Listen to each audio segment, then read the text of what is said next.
आज यहाँ सिंधु बॉर्डर पर बैठे किसान भाइयों बहनों, आप सब जिस शिद्दत से इस देश के किसानों की आवाज़ बनके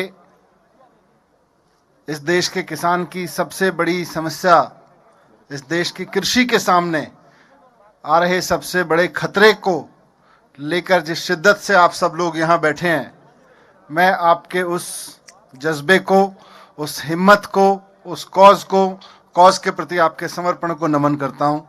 और मैं पंजाबी एकेडमी की तरफ से, दिल्ली सरकार की तरफ से आपको भरोसा दिलाता हूँ कि माननीय मुख्यमंत्री अरविंद केजरीवाल जी 24 घंटे इस बात पे लगे रहते हैं कि सिंधु बॉर्डर पर आए हमारे किसानों की सुख सुविधा में, उनके अब घर छोड़ के आए हैं, खेती बाड़ी छोड़ के आए हैं, तो कष्ट तो उठा के आए हैं, पर फिर भी उसको कष्ट को मिनिमम किया जा सके, सरकार की ओर से क्या सुविधा दी जा सकती है, सरकार की ओर से क्या फैसिलिटेट किया जा सकता है, इस पे 24 घंटे निगरानी रखते हैं हमारी पार्टी के कई सारे एमएलए साथी, हमारी दिल्ली सरकार के अधिकारीगण यहाँ पर पूरा कोशिश कर रहे हैं कि ये जो कष्ट आपने उठाया है वो मिनिमम हो सके।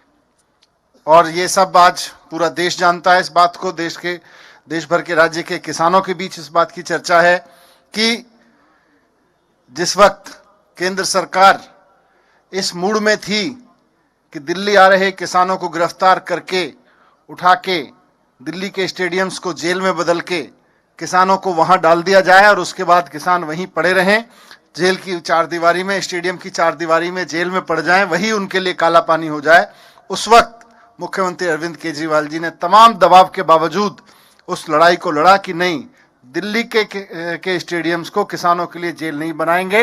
ये इतिहास का ऐसा काला धब्बा होगा, जो भी इसमें साथ देगा वो देश का, किसानों का गद्दार कहलाएगा।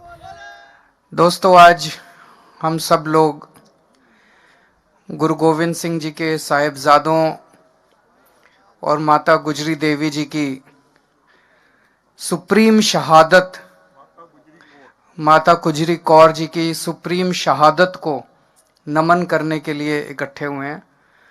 हम पूरे दिल से उनकी शहादत को नमन करते हैं और मैं समझता हूं कि शायद मानव जाति के पूरे इतिहास में, केवल भारत नहीं, पूरी दुनिया के इतिहास में इस किस्म की शहादत की दूसरी मिसाल देखने को नहीं मिलती है।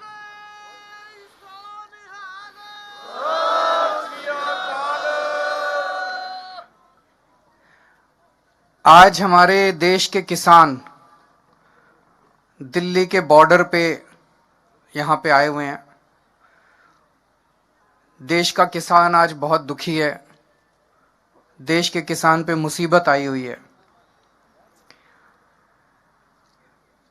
इस टाइम हम लोगों को भी कितनी सर्दी लग रही है।